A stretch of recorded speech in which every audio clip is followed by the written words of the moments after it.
The blue-white glow of the experimental drive flickered throughout the bridge of the HSS Pathfinder as Captain Hannah Park gripped the edge of her command console. The ship shuddered violently, throwing several crew members to the floor. "Status report," Hannah demanded, her voice steady despite the chaos. Science Officer Min looked up from his station, eyes wide. "Captain, the quantum field is collapsing. We're being pulled into some kind of fold in space." Lieutenant Jung Kim, the ship's navigator, frantically worked his controls. "I can't stabilize our position. Whatever's happening, it's beyond our understanding of physics." The Pathfinder had been testing Earth's newest propulsion system in what should have been empty space, far from any celestial bodies. The mission was classified, humanity's first real attempt at faster-than-light travel, built on theories that most of Earth's scientific community still considered impossible. "All hands, brace for transition," Hannah announced through the ship-wide comm. The viewport filled with swirling light as reality itself seemed to tear open. For 3 terrifying seconds, the ship existed somewhere between dimensions. Then, with a final violent lurch, the Pathfinder burst into normal space. Silence fell across the bridge as every person stared at the massive structure dominating their viewport. "Is that?" Jun whispered, unable to finish his sentence. Before them floated what could only be described as a space station, but on a scale that defied human imagination. It resembled a massive wheel with 12 great spokes extending from a central hub, each ending in what appeared to be docking areas for thousands of vessels. The entire structure glittered with lights, and ships of countless designs moved around it in orderly patterns.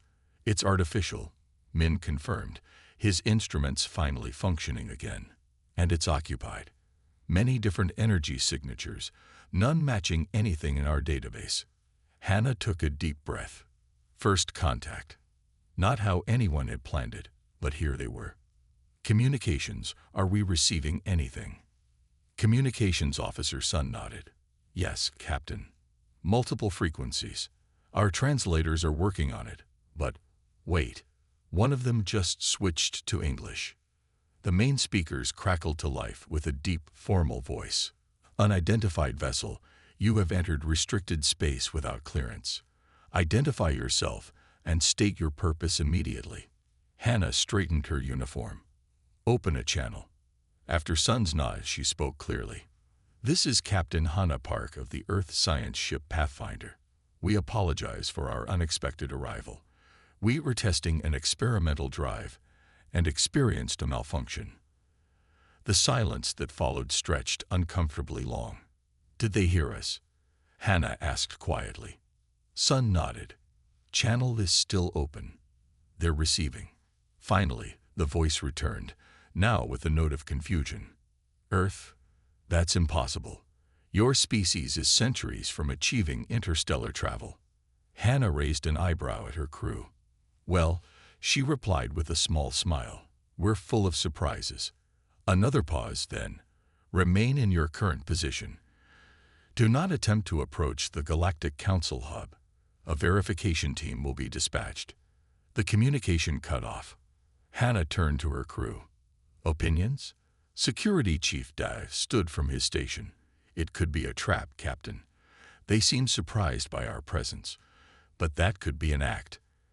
"I don't think so," Min interjected, gesturing to his readings.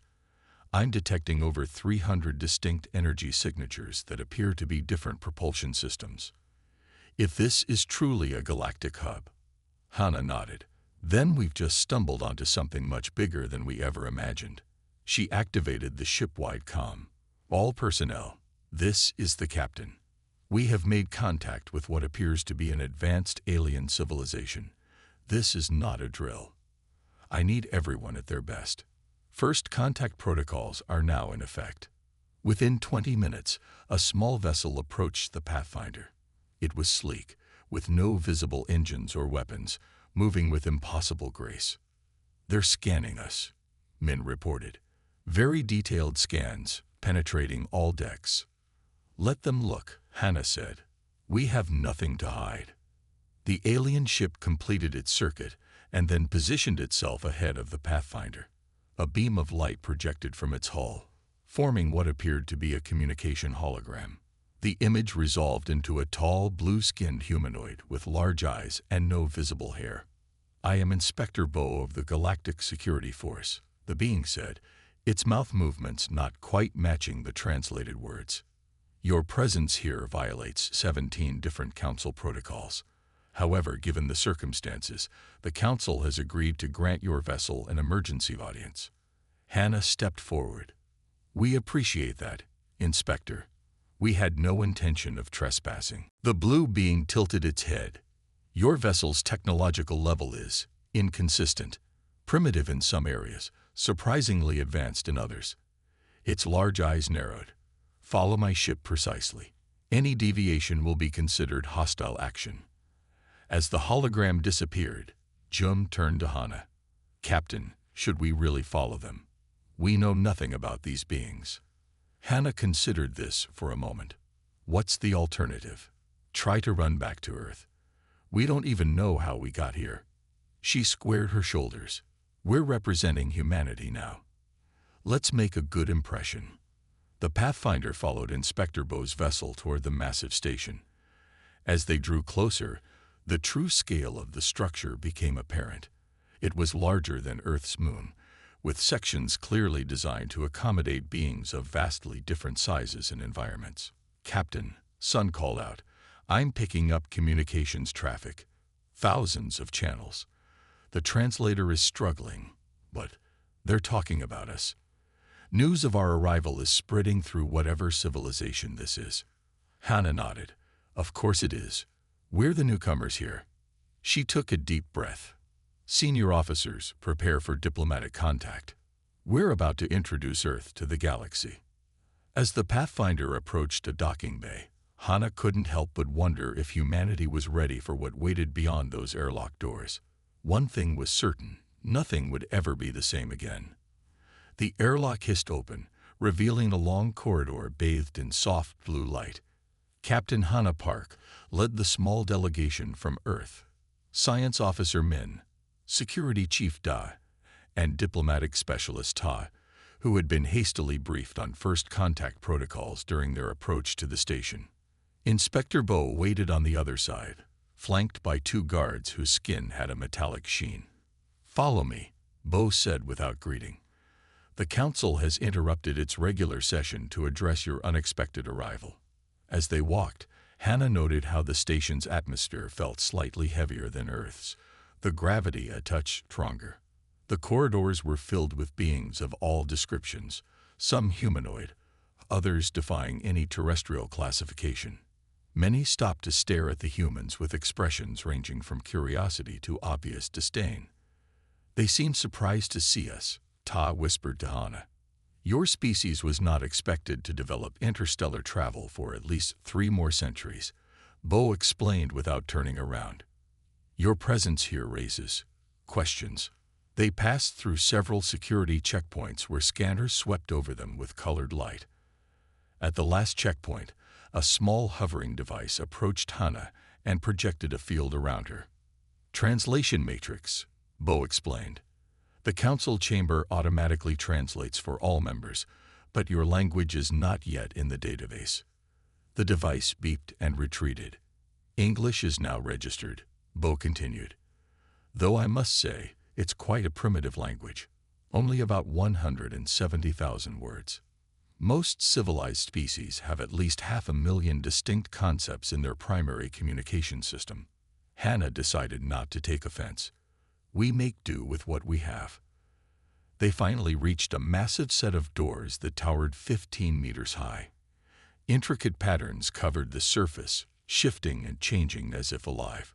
Bo placed a hand on a panel, and the enormous doors silently parted. The Council chamber took Hannah's breath away. The room was circular and vast, able to hold thousands. Tiered seating rose in concentric rings around a central platform. Each section housed different environmental conditions, some filled with water, others with strange gases or extreme temperatures, all separated by invisible barriers that somehow allowed sound to pass through. Hundreds of different species filled the seats, their attention now focused entirely on the human delegation. The noise level dropped dramatically as they entered. "Step onto the central platform," Bo instructed. "Address the council with respect. Do not speak unless spoken to." Hana and her team moved to the indicated spot. Above them, floating in midair, sat 7 beings who appeared to be the council leaders. Each was dramatically different from the others. One appeared to be made entirely of crystalline structures. Another was a massive, tentacled creature suspended in a tank of amber liquid. The being in the center spoke first, a tall, elegant creature with 4 arms and skin that shifted colors like an octopus. "I am High Counselor G, current moderator of the Galactic Council. State your full identity and purpose." Hana stepped forward. "I am Captain Hana Park of the human science ship Pathfinder, representing Earth. Our arrival in your space was accidental, the result of testing an experimental propulsion system." Murmurs spread through the chamber. The crystalline being leaned forward. "Impossible. Your species' technological development has been monitored. You are at least 3 centuries from achieving the physics necessary for faster-than-light travel." Min stepped forward. "With respect, we developed a quantum displacement drive based on principles our scientists only recently discovered. The test today was our first attempt at a small spatial fold. And you accidentally folded space directly to the most heavily secured location in the galaxy." This came from a small, furry being to Ji's right. That strains credibility. Before Hana could respond, a harsh voice cut through the chamber. "They lie." All eyes turned to a new speaker who had risen from the lower tiers. The being was reptilian, with red scales and yellow eyes with vertical pupils. A delegation of similar creatures sat behind him, all wearing what appeared to be military uniforms. "I am Ambassador Rax of the Dole Imperium," the reptilian announced, "and I recognize these creatures. They are humans, a quarantine species from Sector 19.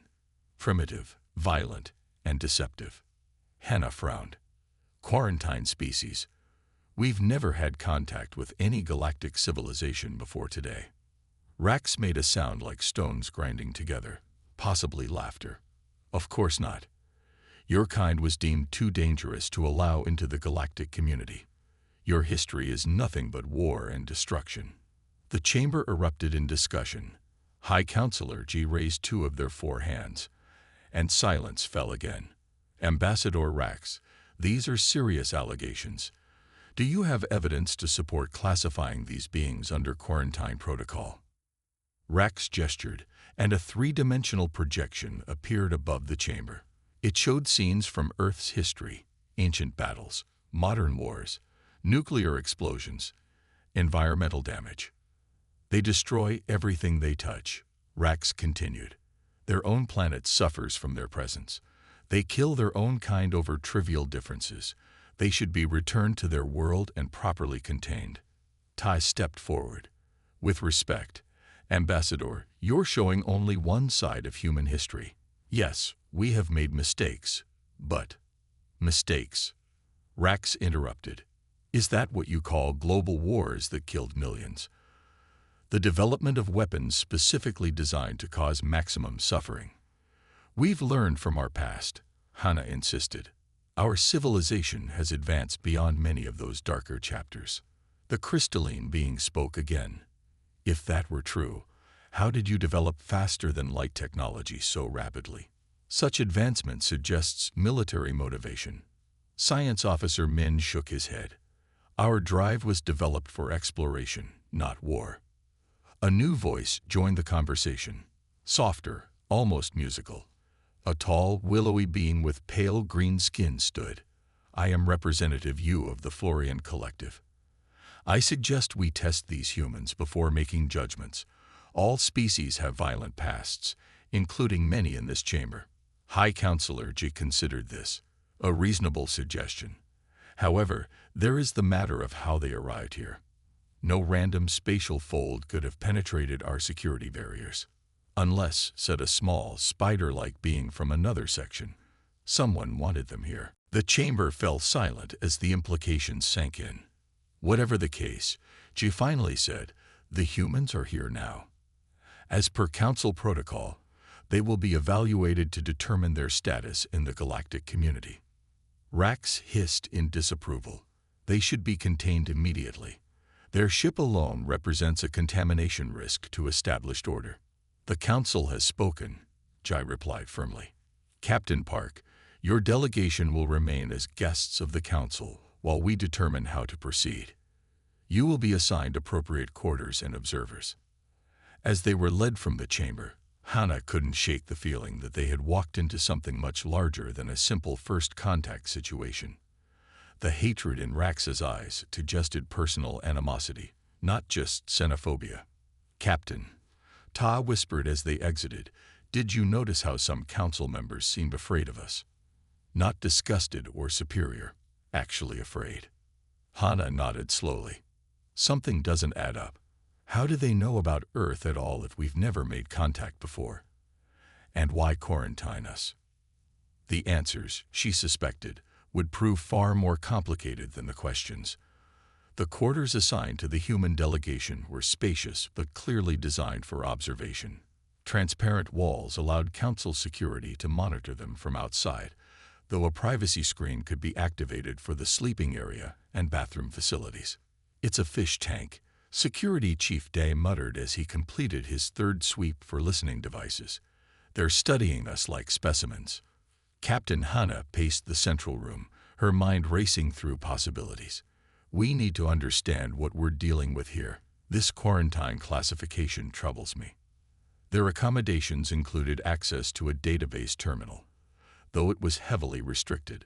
Science Officer Min had spent hours trying to learn what he could about the council structure and the various species they had encountered. Captain, Min called from the terminal. I think I found something. The others gathered around as Min displayed a historical record. According to this, when a new spacefaring species is discovered, they undergo a series of standardized tests before being granted council membership or denied it. And if they're denied? Tai asked. Min's expression darkened. Various outcomes: restricted territory, technological limitations, or in extreme cases, quarantine. A chime at their door interrupted further discussion. The barrier slid open to reveal Inspector Bo accompanied by two new aliens, one tall with orange fur and one small with gray skin and enormous black eyes. Your presence has been formally registered with the Council, Bo announced. As is customary, you will now face the evaluation trials. What exactly are these trials? Hannah asked. The orange-furred being stepped forward. I am Trial Administrator Quan. The trials test a species' compatibility with galactic civilization across 4 domains: technological aptitude, diplomatic reasoning, ethical development, and cultural adaptability. And if we fail? Dai asked. Then you return to your planet under quarantine classification, the small gray alien said flatly. I am Observer Rai. I will document your performance. Hannah squared her shoulders. We're ready to begin. Excellent, Quan replied. The first trial awaits. They were escorted to a large chamber where various pieces of technology sat on display pedestals. Some looked familiar, resembling computers or power generators, while others were completely alien in design. The technological aptitude trial is simple, Quan explained. Before you are 20 devices from various council civilizations, you must determine the function of at least 15 and successfully operate 10. Min examined the devices eagerly. This one appears to be a power converter, he said, picking up a spherical object after studying its components. He connected 2 nodules, and the sphere began to glow. Correct, Observer Rai noted, making a mark on a translucent tablet. The team worked methodically through the devices. Some were straightforward: communication tools, navigational aids, medical scanners. Others defied easy classification. Min struggled with a crystalline pyramid that responded to neither touch nor voice commands. I can't determine how to activate it, he admitted after several minutes. Many species fail with that one, Quan commented. It's crystalline technology. It responds to thought patterns. Min looked skeptical, but closed his eyes and concentrated on the object. Nothing happened. Human brainwaves are likely incompatible, Quan explained. Move on. In the end, they identified 17 devices and successfully operated 12. A passing score. Impressive for a primitive species, Observer Rai noted, though their tone suggested surprise rather than admiration. The diplomatic trial came next in a simulation chamber. The human team faced holographic representatives from various council species, each presenting complex political scenarios requiring negotiation. Tay took the lead, demonstrating remarkable insight into alien perspectives. When faced with a territorial dispute between two species with radically different concepts of ownership, she proposed a solution based on time sharing that satisfied both parties' cultural needs. Intriguing approach, Quan noted. Most species attempt to impose their own property concepts. The third trial, ethical development, proved more challenging. The humans were presented with scenarios designed to reveal their moral reasoning. Some were straightforward, others deeply troubling. Your colony ship discovers a planet with primitive but intelligent life, Quan presented. Your people need a new home after your planet was destroyed. The natives cannot stop you from taking their world. What do you do? We would seek coexistence, Hana answered firmly. Taking their world by force would make us no better than whatever destroyed our home. Observer Rai made notes without comment, their expression unreadable. As they completed the third trial, Ambassador Rax and two of his aides entered the observation gallery above the chamber. The humans progressed through the trials. Rax noted with obvious displeasure. Perhaps the tests are too simple. The protocols are standardized, Quan replied. All species face the same challenges. Perhaps, Rax said, but some challenges should be more practical. The final trial took place in an engineering section of the station. A large power distribution node pulsed with energy, surrounded by control interfaces. The cultural adaptability trial requires practical problem-solving, Quan explained. This power node supplies energy to 12 different species habitats, each requiring specific environmental conditions. It has developed instabilities. You must stabilize it without disrupting life support to any habitat. Min studied the control systems, quickly grasping the basic principles despite the alien interface. The power flow is erratic because the distribution pathways are misaligned, he observed. If we recalibrate the quantum matrix. As Min worked, Security Chief Dan noticed Rax's aides watching with unusual intensity. When one touched a small device on his wrist, Day's instincts flared. Min, stop, Dai shouted, pulling the scientist back just as the control panel emitted a shower of sparks. What happened? Hana demanded. Min examined the system readouts. The safety protocols just failed simultaneously. That's statistically impossible without deliberate tampering. Observer Rai looked alarmed. If you had proceeded with standard recalibration, the feedback would have caused severe injury. From the observation gallery, Rax smiled coldly. How unfortunate. Perhaps human technology is incompatible with council systems. Or perhaps someone wanted this trial to fail, Hana said loudly enough for Rax to hear. Min studied the now damaged system. Captain, I can still fix this, but not through conventional means. The standard protocols are compromised. Do what you need to do, Hana authorized. Instead of using the main controls, Min opened a maintenance panel and began reconfiguring the physical components directly. He bypassed the sabotaged safety systems and created a manual override using principles from Earth's power systems. This approach is unorthodox, Quan noted with surprise. But effective, Min replied as the power node stabilized, its erratic pulsing smoothing into a steady rhythm. Observer Rai's large eyes widened. He succeeded despite the sabotage. Rax's expression darkened as he watched the humans complete the final trial. Without a word, he turned and left the observation gallery. The trials are complete, Quan announced. Your results will be submitted to the council for evaluation. As they returned to their quarters, Hannah pulled her team close. Something bigger is happening here. Rax tried to sabotage us, but why? What threat could we possibly pose to his people? Maybe it's not about us specifically, Taz suggested. Maybe it's about what we represent. Whatever the reason, Dai added grimly, we've made a powerful enemy, and I doubt he'll stop with simple sabotage. The human delegation returned to their quarters to await the council's decision. Captain Hannah paced restlessly, while the others discussed the trials they had just completed. The sabotage was deliberate. Security Chief Day insisted. Ambassador Rax wanted us to fail, possibly fatally. Science Officer Min nodded.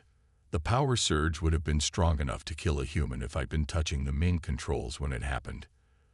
They were interrupted by a soft chime.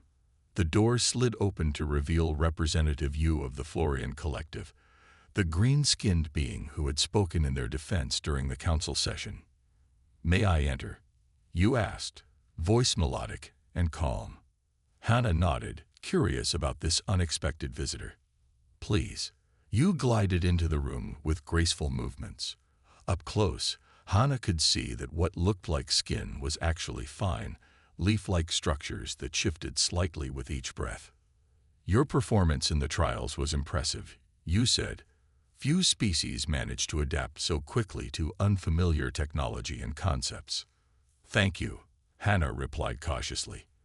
"But I suspect you didn't come here just to congratulate us." Yu's expression changed subtly. The equivalent of a smile, perhaps. Perceptive. "I came to warn you. The Dole Imperium, Ambassador Rax's government, has filed a formal request to have your ship impounded and your crew detained indefinitely." "On what grounds?" Tai asked, alarmed. "They claim your quantum displacement drive poses a security threat to established hyperspace lanes." Yu moved to the window overlooking the vast station. "But that is merely a pretext." Hannah crossed her arms. "What's their real concern?" "You," Yu said simply. "Or rather, what you represent. Your species was not supposed to develop faster than light travel for centuries. Yet here you are." Yu turned back to face them. "That frightens them." "Why would our advancement frighten an established galactic power?" Min asked. "Because it suggests their models are wrong," Yu explained. "The Dole have maintained their position in the Council partly through superior technology. They assist developing worlds, providing technological guidance in exchange for resources and political support." "You mean they control technological development?" Dai said flatly. Yu's leaves rustled slightly, perhaps their version of a sigh. "Yes, and they ensure that development follows predictable paths. Your quantum displacement approach was unexpected. It operates on principles outside their established framework." "That still doesn't explain their hostility," Hannah noted. "Surprise, yes. Concern, maybe. But Rax seems personally offended by our existence. Perhaps this will explain." Yu produced a small crystal and inserted it into their quarters data terminal. "These are records from the restricted archives. As a council representative, I have access." The screen filled with images and text. Min leaned forward, scanning quickly. "These are star charts of Earth's sector. And these markers, they show artificial spatial distortions around our solar system. Barrier fields," Yu confirmed, "designed to prevent detection of certain energies and signals." Taz's eyes widened. "They've been hiding the rest of the galaxy from us." "Not just hiding," Min said, as he continued reading. "According to this, several early human attempts at developing advanced propulsion were sabotage." Hannah felt cold anger building inside her. "Are you saying the Dole have been actively suppressing Earth's technological development?" "Not just Earth," Yu replied. "Dozens of promising worlds throughout the galaxy. The Dole Imperium has built its power on controlling who joins the galactic community and when. And we just blundered through their carefully constructed barriers," Hannah realized. "Precisely. Your quantum displacement approach circumvented barriers designed to block conventional warp technology. That makes you unpredictable. And to the Dole, unpredictable means dangerous." We need to inform the rest of the council, Ta suggested. Surely this violates some interstellar law. Use color darkened slightly. The council is complicated. Many members benefit from dull technology. Others fear their military might. And some simply don't care about primitive worlds. Then what options do we have? Dai asked. Before you could answer, the terminal chimed with an incoming message. It was Inspector Bo. Captain Park, your presence is requested in Council Chamber 3 immediately. A decision has been reached regarding your status. After Bo's image disappeared, you looked concerned. Chamber 3 is used for sentencing, not deliberation. This is not standard procedure. They're rushing the process, Hana concluded. Rax is pushing for a quick decision before we can build more allies. I must return to my delegation, you said urgently. I will speak in your defense, but you should prepare for the worst. The Dole rarely lose political battles. After you departed, Hana gathered her team. Min, copy all the data from that crystal. Dae, I need you to find a way to contact our ship. If things go badly, the Pathfinder needs to know what we've learned. And if they try to detain us? Tai asked. Then we'll need to improvise, Hana replied grimly. When Inspector Bo arrived to escort them, Hana noticed immediately that their security detail had doubled. 6 armed guards now accompanied them through the station corridors. Quite an escort, Hana commented casually. Standard procedure, Bo replied, not meeting her eyes. The chamber they entered was smaller than the main council hall, with just 7 senior representatives seated at a curved table. Ambassador Rax sat among them, looking smugly confident. Captain Park began an elderly being with silvery skin. The Council Judiciary Committee has reviewed your case with unusual speed, given the security implications. How fortunate that you could reach a consensus so quickly, Hana replied, not bothering to hide her sarcasm. The elderly being continued, unperturbed. Based on the potential threat posed by unregulated quantum displacement technology, we have determined that your vessel must be impounded for further study. Your crew will remain as guests of the Council until a full technological assessment can be completed. And how long will this assessment take? Hana asked. Ambassador Rax answered, his reptilian mouth curving into what might have been a smile. Such evaluations are thorough, perhaps a standard galactic year, perhaps longer. That's unacceptable, Hana stated firmly. We came here by accident and have cooperated fully. We demand the right to return to our planet. Demand, Rax hissed. You are in no position to make demands, human. Your primitive world remains under quarantine classification. Your very presence here violates that status. At that moment, the chamber doors opened, and Representative Yu hurried in, followed by several other council members. This proceeding is invalid, Yu announced. A judiciary decision regarding a new species requires full council participation according to Charter Section 12. The silver-skinned elder looked annoyed. These are special circumstances, Representative Yu. Security concerns take precedence. Then I invoke right of evidence, Yu replied. A murmur ran through the room. Clearly this was an unusual move. Yu approached the central display and inserted the same crystal they had shown the humans earlier. These records show systematic suppression of Earth's development by the Dole Imperium, in direct violation of the Non-Interference Compact. As the evidence appeared on screen, Rax rose from his seat, scales darkening with rage. This is classified information. How did you access these archives? The question, Yu replied calmly, is not how I accessed them, but why they existed in the first place. The Council should be asking why the Dole have secret operations on a quarantined world. The chamber erupted in argument as more council members arrived, drawn by the commotion. Hana watched as the carefully orchestrated proceeding dissolved into chaos. Captain, Dai whispered urgently. I just received a silent alert from the Pathfinder. They're detecting multiple ships converging on their position.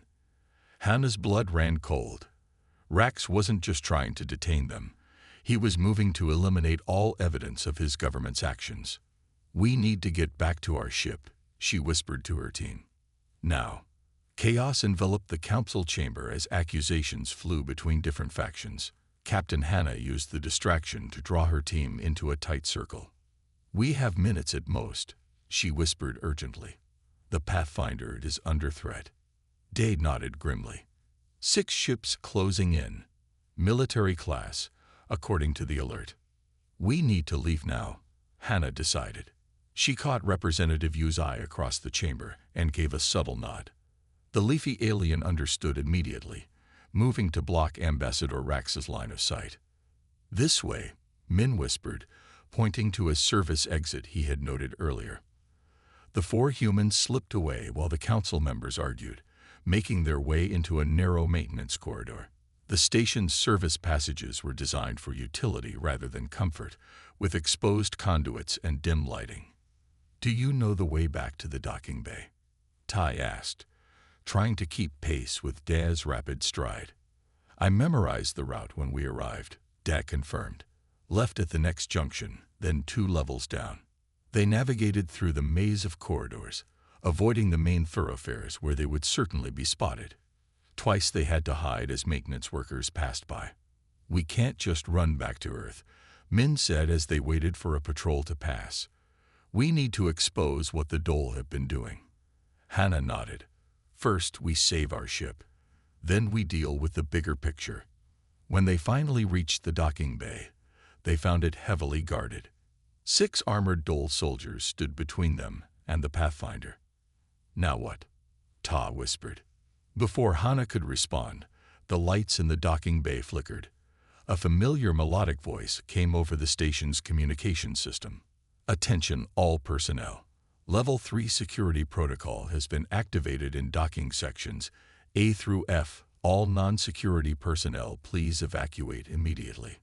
The guards looked confused but began moving toward the main exit, leaving just 2 to watch the human vessel.